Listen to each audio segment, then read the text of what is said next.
መድኃኒትን አደረገ። ምንድናት መድኃኒት? መስቀል ነው። መስቀል ላይ የፈሰሰው ደም ዓለምን ስለፈወሰ መድኃኒት መስቀልን በቀራንዮ ተከለ። ያለ እግዚአብሔር መድኃኒት የለም። ኢየሱስ ክርስቶስን መድኃኒት መባሉ እግዚአብሔር ስለሆነ ለተስፋ እንተባቲና ሀዩ ይላል። ለምንድንባት ተስፋ የመረጠን ከሙታን ኢየሱስ ክርስቶስ ተለይቶ በመሰረታት ለተስፋ ሕይወት ለትንሣኤ ዘለክብር የመረጠን ኢየሱስ ክርስቶስ የተመሰገነ ይሁን።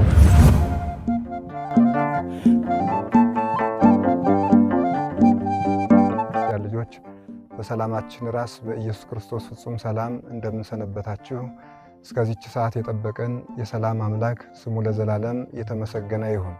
እግዚአብሔር በፈቀደና በወደደ መጠን የምንነጋገርበት የትምህርታችን ኃይለ ቃል ነቢያት የፈለጓት መድኃኒት በሚል ኃይለ ቃል እንነጋገራለን። ይህንን ቃል የምናገኘው በአንደኛ ጴጥሮስ ምዕራፍ 1 ቁጥር 10 ላይ እናገኘዋለን። ሐዋርያው ቅዱስ ጴጥሮስ ሙሉ ቃሉን ሲናገር ይእቲኬ መድኃኒት እንተሐሰስዋ ወእድዋ ነቢያት ይላል።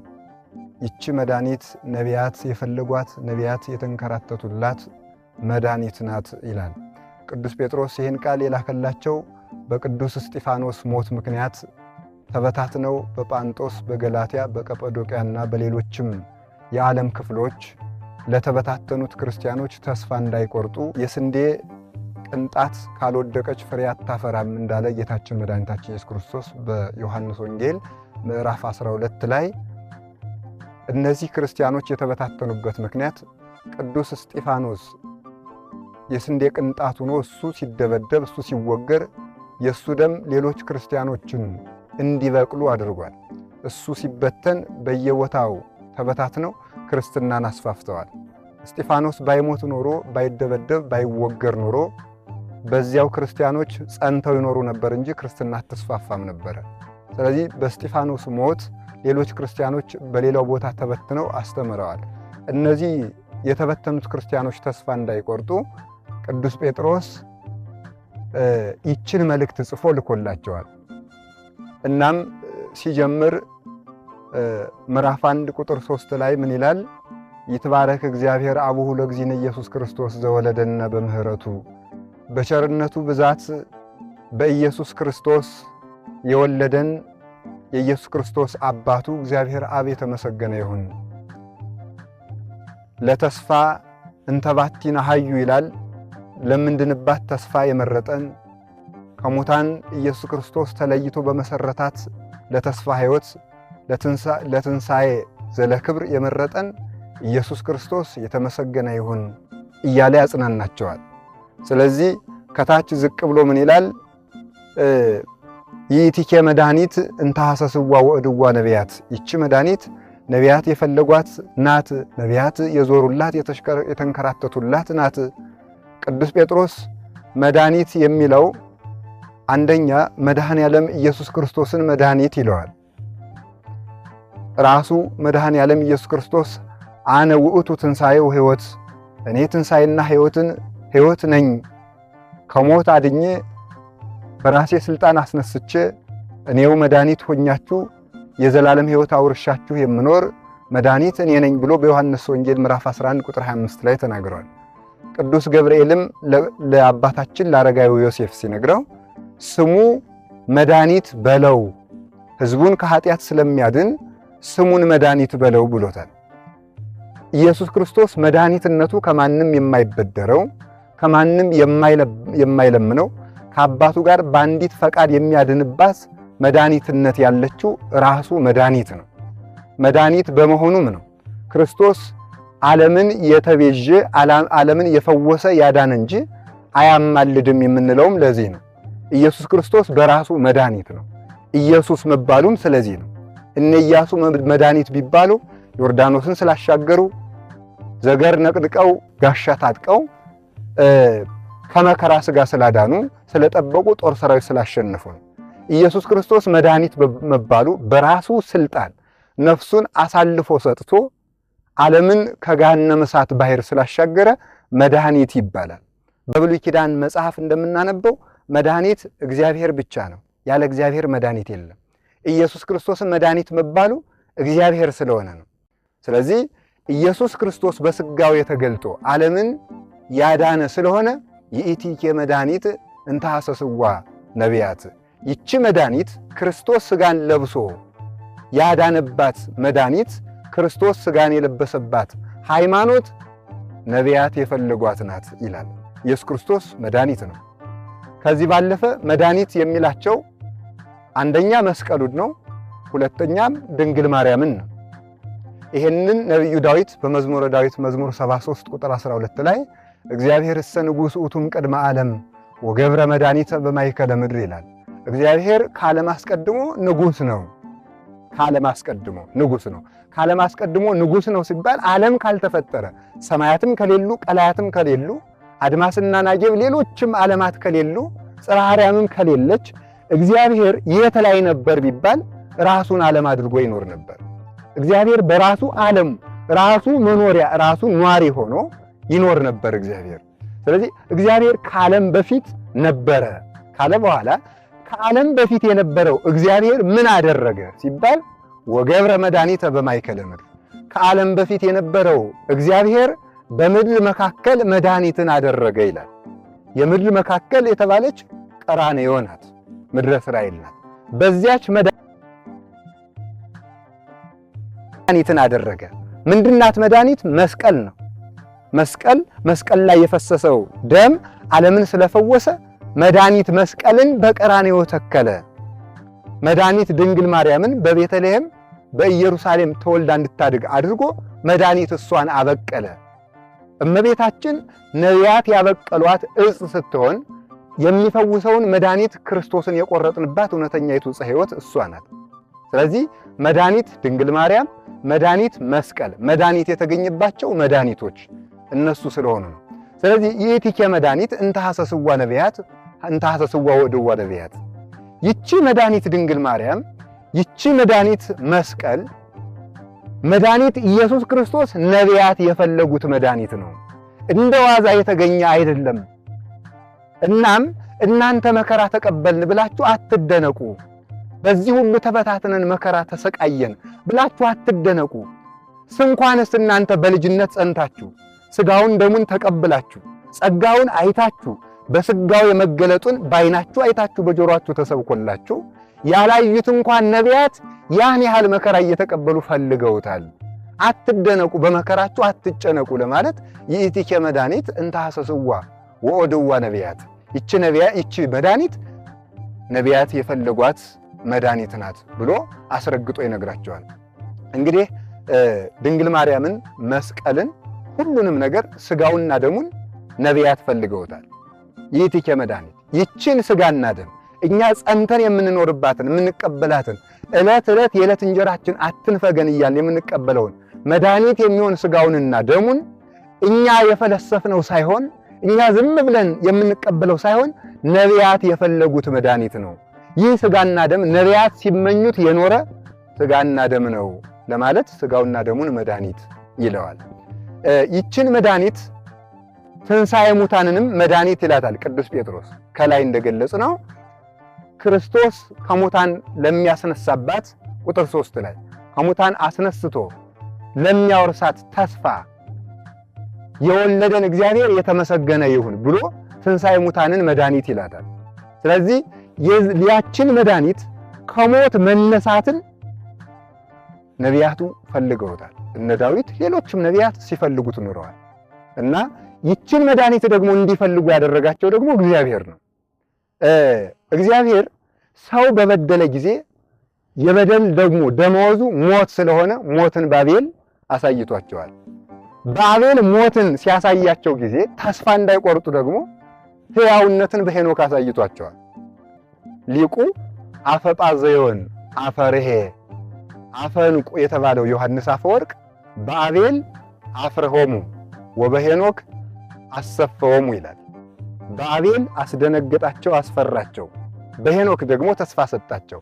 አቤል ሲሞት አይተው እንዲህ ሞተን ፈርተን በስብሰን የምንቀርነን ለካ ብለው ተስፋ እንዳይቆርጡ ሄኖክ ደግሞ ከሞት ሲሰወራዩና ያን ተስፋ ይዘው ይንከራተቱ ጀመረ።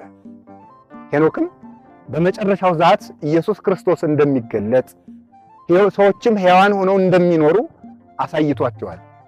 በመጽሐፈ ሄኖክ ምዕራፍ 13 ላይም ቁልጭ አድርጎ ክርስቶስ እንደሚመጣ ኢየሱስ ክርስቶስ ዓለምን ለማዳን ያሰበው ገና ዓለም ሳይፈጠር መሆኑን ሁሉ በትንቢት አበጥሮ ከተናገረ በኋላም እንደሚገለጽ ተናግሯል።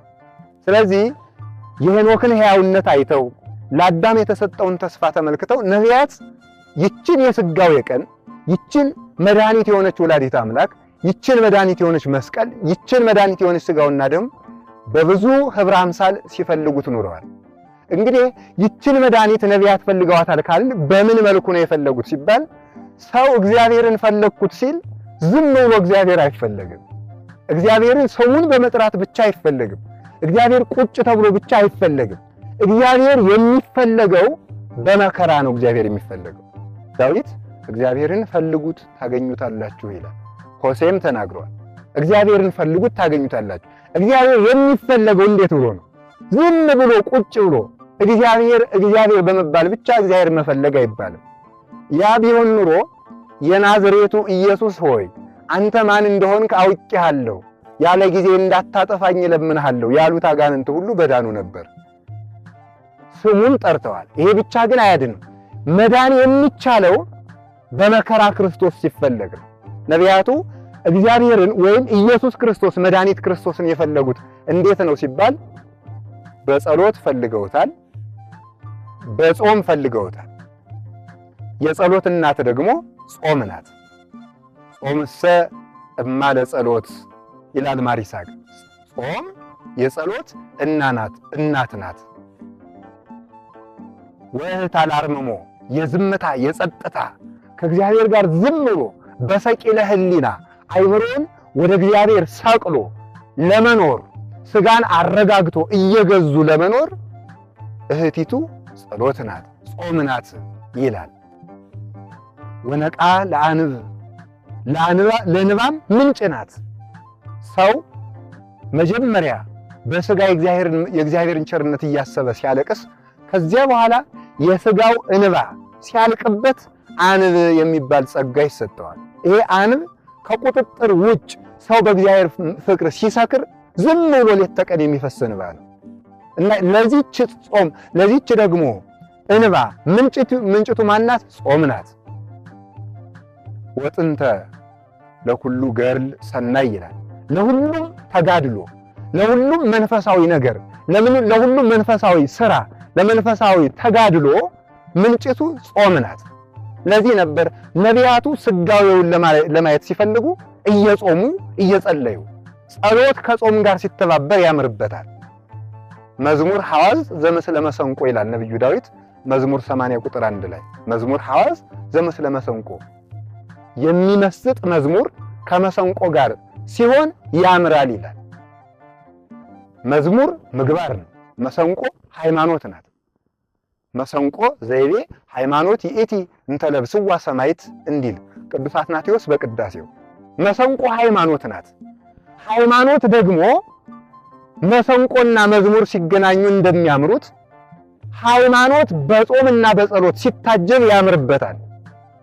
መሰንቆ እየመታ የሞቱ ሰዎችን ሲያነሳ፣ የሞቱ ዘሮቹን ሲያነሳለት፣ አዝማሪ ሲያነሳሳ ሰው ሽልማት ይሰጣል። ሰው ወኔው ይቀሰቀሳል። በሃይማኖት የነቢያቱ የመከራቸው ነገር፣ የሰማይታቱ ነገር፣ የቅዱሳኑ መከራ ሲነሳ በተስፋ መቁረጥና በኃጢአት የቀዘቀዘው የሰው ልጅ የሃይማኖት ወኔው ይቀሰቀሳል። ሃይማኖት መሰንቆ ናት። በመዝሙር ስትታጀብ ደግሞ ታምራለች። መዝሙር ደግሞ ምግባር ነው፣ ጾም ነው፣ ጸሎት ነው። ካልሆነ ግን ዝም ብሎ ሃይማኖት አይረባም። ነፍሱ የወጣ በድን መዓዛ እንደማይሸተው፣ ቢሽቱ ቢረጩት እንደማይገባው፣ ምግብ ቢያቀርቡለት እንደማይበላው፣ ቢጠቅሱት እንደማያየው፣ ቢጠሩት እንደማይሰማው ልክ እንደዚህ ነፍሱ የወጣች በድን እንዲህ የትም ቦታ ገደል ላይ ቢጥሉት እንደማያውቀው ምግባር የተለየው ሃይማኖት ነፍሱ የወጣ ሃይማኖት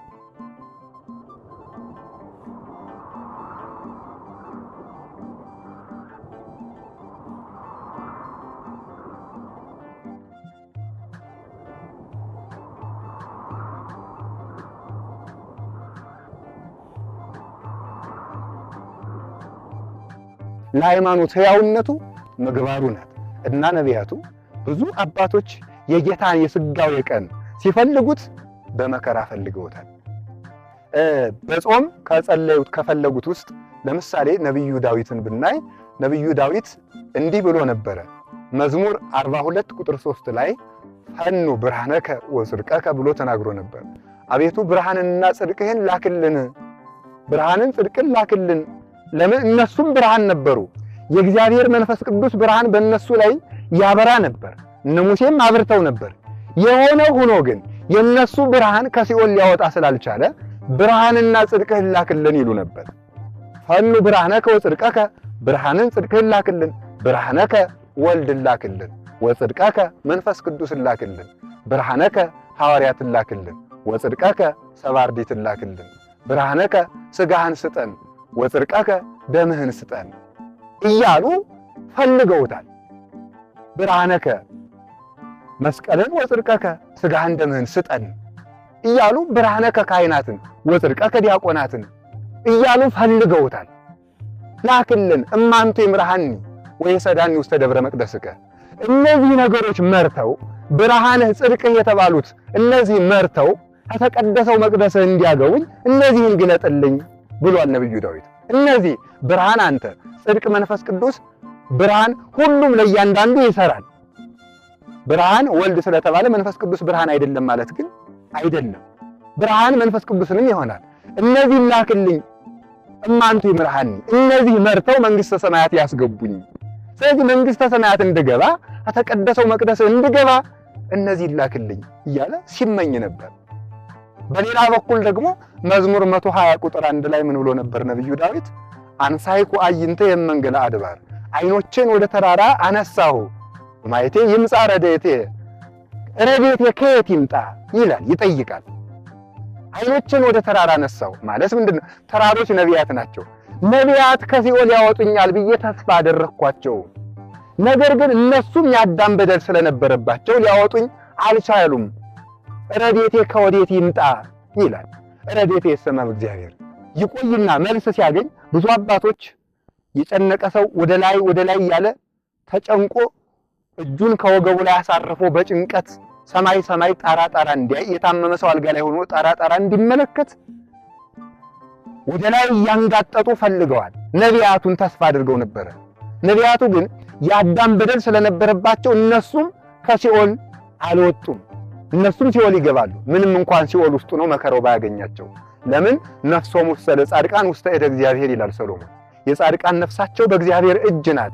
የእግዚአብሔር እጅ እንዳጎበር ከልላ ሲኦል ውስጥ ነቢያቱ ሳይቃጠሉ እንዲኖሩ ታደርጋቸው ነበረ። የሆነ ሆኖ ግን ከሲኦል መውጣት ይፈልጋሉ እና ነቢያቱ ማውጣት ስላልቻሉ ወደ ተራሮች ተመለከትኩ፣ ግን ልወጣ አልቻልኩም። ስለዚህ ረድኤቴ ከወዴት ይምጣ ሲል ረድኤቴ የሰመ እግዚአብሔር ማብ እግዚአብሔር፣ ረድኤቴ ከእግዚአብሔር ወልድ ከኢየሱስ ክርስቶስ ነው። ረድኤተ ሥጋ ረድኤተ ነፍስ ያገኘሁት ማለት ከሲኦል ወጥቼ በመንግሥተ ሰማያት በገነት ለመኖር እውነተኛውን ረድኤት ያገኘሁት በማን ነው? በኢየሱስ ክርስቶስ በእግዚአብሔር ወልድ ነው።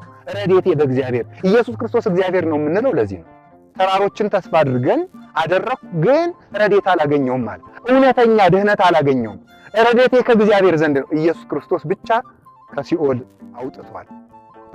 ለመጀመሪያ ጊዜ በአዳም በደል ምክንያት የተዘረጋውን የተጋረደውን የኃጢአት የጨለማ መጋረጃ ገፎ ብርሃንን ያበራልን ኢየሱስ ክርስቶስ ነው እና ከወዴት ይምጣልኝ እያሉ ለማ አባ ጊዮርጊስ ዘጋስጫ በሐሙስ የአርጋኖን መጽሐፉ ላይ ይሄን ገልጾታል። ዳዊት ከነቢያት ድህነትን አገኛለሁ መስሎት ተመኝቶ ነበር፣ ተራሮችን ተመኝቶ ነበር። ነገር ግን ከነሱ ሊያገኝ አልቻለም። ከነሱ ሊያገኝ ስላልቻለ ረድኤቴ ከወዴት ይምጣ ብሎ ነበር። ረድኤቴ ከወዴት ይምጣ አለ። ረድኤቴ ከእግዚአብሔር ዘንድ ነው ማለቱ አንቺ እግዚአብሔርን ወልደሽ ድህነትን ካልሰጠሽኝ በስተቀር የነቢያቱ መከራ ከሲኦል አላወጣኝም፣ ስለዚህ እያለ ይማጸንሻል እያለ በሐሙስ የአርጋኖን መጽሐፉ ላይ ነግሯታል። እንደውም እመቤታችን አንቺ ሳትወለጅ ምን ድህነት ተደርጓል? ሁሉም ለፍተዋል፣ ግን በማን ድህነት ተገኘ? ረድኤት ካንቺ ብቻ ነው፣ የምንወድሽም ስለዚህ ነው ይላታል። ስለዚህ ነውና ነቢያቱ ለፍተዋል፣ በዚህ በመዝሙር 122 ቁጥር 1 ላይ እንዲህ ብሏል ነብዩ ዳዊት ሀቤከ አንቃይዶነ አይንተነ ውስተ ሰማይ አቤቱ አይኖቻችን ወደ አንተ እናነሳለን አይኖቻችን ወደ አንተ እናነሳለን። በዚሁ አጋጣሚ ኦርቶዶክሳውያን ተጎንብሰን አይናችንን ጨፍነን አንጸልይም። ለምን? ወደ አንተ አይናችን እናነሳለን ነው ያለ ነብዩ ዳዊት። ስለዚህ አይናችን ወደ አንተ እናነሳለን ሀቤከ አንቃይዶነ ወደ አንተ እናንጋጥጣለን። ከማዕይንተ አግብርት ውስተ ዳጋይስቲሆሙ የባሪያዎችና የሎሌዎች አይን ወደ ጌቶቻቸው እንደሆነ ወከማይነ ዓመት ውስተ እደግስት እግዝእትአ የገረድ አይን ወደ እመቤቷ እንደሆነ ልክ እንደዚህ አይኖቻችን ወደ እግዚአብሔር እናንጋጥጣለን። እስካመ ይሳሃለነ ይቅር እስከሚለን ድረስ አይኖቻችን ወደ እግዚአብሔር እናነሳለን። በተስፋ ሲጠባበቁት አይናቸውን እያንጋጠጡ እያለቀሱ ህሊናቸውን ወደሱ ሰቅለው ሲፈልጉት ኑረዋል። ለዚህ ነው ቅዱስ ጴጥሮስ ይእቲኬ መድኃኒት እየተመኙ እየጸለዩ ኑረዋል። አንሳ ኃይለከ ወአድኅነነ አቤቱ ኃይልህን አንሳ አድነን እያሉ ደግሞ አብን ኃይል ወልድን ላክልን ፈኑ ዴከ ማርያም። በሌላ በኩል ነብዩ ዳዊት ደግሞ እንደዚህ ብሏል አቤቱ ክንድህን ከሰማይ ላክልን። ክንድ ኢየሱስ ክርስቶስ ነው። ክንድ የራቀውን ያቀርባል። ኢየሱስ ክርስቶስ ርቆ የነበረውን አዳም አብ ርቆ የነበረውን አዳም ወደሱ ያቀረበው በኢየሱስ ክርስቶስ አማካኝነት ነው። ኢየሱስ ክርስቶስ አዳምን ወደ አብ አቀረበ ስንል ግን ከአብ ጋር አነሰ ማለታችን ወይም አማላች ሆነ ማለታችን አይደለም። ወደ አብ አቀረበው ማለት ወደሱ አቀረበው ማለታችን ነው። ለምን? አብ ወልድ መንፈስ ቅዱስ አንዲት መለኮት አንዲት አምላክነት ስላለቻቸው ነው። ስለዚህ ወደ አብ መቅረብ ወደ ወልድ መቅረብ ነው። ክንድህን ላክልኝ ይለዋል። በክንድ ጠላት ይደቅበታል። እግዚአብሔር አብ የአዳምን ጠላት የዓለምን ጠላት የራሱ የእግዚአብሔር ጠላት የሆነውን ዲያብሎስን እዱ መዝራይቱ በሚባል በኢየሱስ ክርስቶስ አድቅቆታል። በእጅ የቀረበን እንዲያርቁበት ቅርብ የነበሩ ከሰው ልጆች ተቆራኝተው የነበሩትን አጋንንት በኢየሱስ ክርስቶስ አማካኝነት አሰድዷቸዋል። እጅ የተባለው ለዚህ ነው። እጅ ከትከሻ ሳይነጠል የወደቀን እንደሚያነሳ ክብር ይግባውና መድኃኔ ዓለም ኢየሱስ ክርስቶስ ከባህሪ አባቱ ከአብ ከባህሪ ሕይወቱ ከመንፈስ ቅዱስ ሳይነጠል ወደዚች ምድር መጥቶ የወደቀውን አዳም አንስቷል። ከአባቱ አልተለየም። ለዚህ ነው ነብዩ ዕንባቆም በምዕራፍ 2 ላይ ትንቢተ ዕንባቆም ምዕራፍ 2 ላይ ከደነ ሰማያተ ስኑ ወመላ ምድረ ሰባቲሁ ይላል። ሰማዩ ከደነ ሰማያተ ስኑ ውበቱ ሰማይን ሞላ፣ ወመላ ምድረ ሰባቲሁ ክብሩን ምድርን ከደነ። ከደነ ሰማያተ ስኑ የሚለው ከአባቱ ጋር በክብር ስለነበረ ወመላ ምድረ ሰባቲሁ ከዚህ ደግሞ ከመቤታችን ጋር ደግሞ አለ። መላእክቱን ያስደነቃቸው ይሄ ነው። ከመቤታችን ጭን ላይ ሆኖ ሲያዩት አምላካችን አይደለም እንዴ ብለው ሰማይ ላይ ሲሄዱ ደግሞ አግኝተውታል። ወሰላም በምድር ስምረቱ ወሰላም ስብሐት ለእግዚአብሔር በሰማያት አሉ። ዮሐንስ አፈወርቅ እንደገለጸው በሃይማኖተ አበው ላይ ሰማይ ላይ ከአባቱ እቅፍ ጋር ቢያገኙት ስብሐት ለእግዚአብሔር በሰማያት አሉ። እንደገና ተመልሰው ሲመጡ ከመቤታችን ላይ ሲያገኙት ደግሞ ወሰላም በምድር ስምረቱ ለሰብእ አሉ። ስለዚህ ክንድ ከትከሻ ሳይነጠል የወደቀ እንደሚያነሳ ከአባቱ ክብር ሳይለይ የወደቀውን አዳም አንስቷል። ለዚህ ነው ክንድህን ላክልን ፈኑ ዴከ ማርያም እያለ ነብዩ ዳዊት ክንድህን ላክ እያለ ሲመኝ ነበረው። ከዚህ በተጨማሪ ክንድ ከክንድና ከትከሻ ማን ቀድሞ ተፈጠረ አይባልም። ትከሻ ባለበት ዘመን ሁሉ ክንድ አለ። ክንድ ወደ ታች ወርዶ ስለመጣ የወደቀ ስላነሳ ትከሻ ይቀድመዋል ይበልጠዋል አይባልም። ኢየሱስ ክርስቶስ ወደዚህ ምድር ስለመጣ አባቱ አብ ይቀድመዋል አይባልም። ሁለቱም እኩል ናቸው። ማን ቀድሞ ተገኘም አይባልም። እሱ ወደዚህ ምድር ስለመጣ ደግሞ ከአባቱ ያነሳልም አይባልም። የአባቱ ክብር የሱ ክብር ነው። ስለዚህ ነቢያት የፈለጓት መድኃኒት ይሄ ነው። በጸሎት ፈልገዋል ብዙዎች አባቶቻችን እነ ኢሳይያስም ሌሎችም ፈልገውታል። ከዚህ ቀጥለን ስናይ በጾም ፈልገውታል። በጾም ይሄ ጾም የእግዚአብሔር መፈለጊያ መሳሪያ ነው። በጾም መብል የኃጢአት ምንጭ እንደሆነ ሁሉ ጾም ደግሞ የጽድቅ ምንጭ ነው። የሚበላ ሰው የሚበላው እንጀራ ወደ ደምነት ይቀየራል። ያ ደም ሲበዛ ደግሞ ይገነፍላል። አውጡኝ አውጡኝ ይላል። ሰው እሳትነቱ የሚበዛበት በእሳትነት ባህሪው ዝሙት የሚገነፍልበት መብል መጠጥ በጾምና በጸሎት ሳይገሰጽ ዝም ብሎ እየተከማቸ ከመቀመጡ የተነሳ ነው። አንድ ሰው ድመትን በሆዱ ውስጥ ወይም በሸሚዙ ወይም በጃኬቱ ውስጥ ቋጥሮ ቢይዝ ያቺ ድመት ሰውነቱን ትሟጭረዋለች፣ አውጣኝ አውጣኝ እያለችም ትጮህበታለች። ልክ እንደዚህ መብል መጠጥ በጾም በስግደት በጸሎት ሳይቀጣ በሆዱ ውስጥ ከመቀመጡ የተነሳ ዝሙት ስሩ ስሩ እያለ ያሰቃያል። ለዚህ ነው በዚህ በኖህ ዘመን የነበሩ ሰዎች ያለ መጠን ሌት ተቀን በዘፈንና በጭፈራ የሆነ የጠጡ ስለነበረ ዝሙታቸው ከመጠን በላይ ገንፍሎ ስለወጣ ራቁታቸውን እየዞሩ ይዘፍኑ ነበር። በመጽሐፈ ቀለሜንጦስ ምዕራፍ 2 ላይም ተገልጿል። ልብስ ለብሰው መዝፈን አልበቃቸው ቢል ራቁታቸውን መዝፈን የጀመሩት የመብል የመጠጥ መገንፈል ነው። ጾም ደግሞ እንደዚሁ የእግዚአብሔር ማደሪያ ለመሆን የጥበብ ምንጭ ለመሆን ጥቅም አለ። ነቢያቱ እየጾሙ ነው እግዚአብሔርን የፈለጉት። በዚህ ዘመን ትውልዱ ክፉ ልምድ የያዘው እግዚአብሔር ምን ሰራህ እንጂ ምን በላህ አይልም ይላል። አዳምም የተፈረደበት ምን በላህ ተብሎ ነው። በመብል የተፈረደበት መብል ያድናል፣ መብል ያጠፋል። ለዚህ ነው አባ ጊዮርጊስ ዘጋስጫ በመጽሐፈ ምስጢሩ ላይ በወደቅኩበት ተነሳሁ ይላል። በወደቅኩበት ተነሳሁ የሚለው በመብል ወደቀ፣ በመብል ተነሳ፣ በሴት ወደቀ፣ በሴት ተነሳው ሲል ነው። መብል ጣለን፣ መብል አነሳን። ሴት ጣለችን፣ ሴት አነሳችን። ድንግል ማርያም ናት። በሔዋን ወደቅን፣ በድንግል ማርያም ተነሳን። በዕፀ በለስ ፍሬ ወደቅን፣ በእውነተኛይቱ ዕፀ ሕይወት ፍሬ በድንግል ማርያም ፍሬ ተነሳን። ስለዚህ መብል ክፋትን እንድናመነጭ የኃጢአትም የዝሙትም የጭፈራም እግዚአብሔርን የመቃወም ሰማይን በጡጫ ምድርን በእርግጫ እያልኩ ያለመጠን ልጥገብ ማለት ነው የሚያመጣው አይን በዝሙት እንድንለከፍ የሚያደርገው ያለ መጾምና ሌት ተቀን የመብላት ጉዳይ ነው። ስለዚህ አባቶቻችን ነቢያት የፈለጉት በጾም ነው። አባታችን ሙሴ ሁላችንም እንደምናውቀው 40 ቀን 40 ሌሊት ጾሟል። በኦሪት ዘጸአት ምዕራፍ 32 እንደምናነበው 40 ቀን 40 ሌሊት ጾሞ ፊቱ እያበራ ተመልሷል። እግዚአብሔርም ጋር ተገናኝቷል። ሰው ከመብል ሲለይ እግዚአብሔር ጋር ይገናኛል።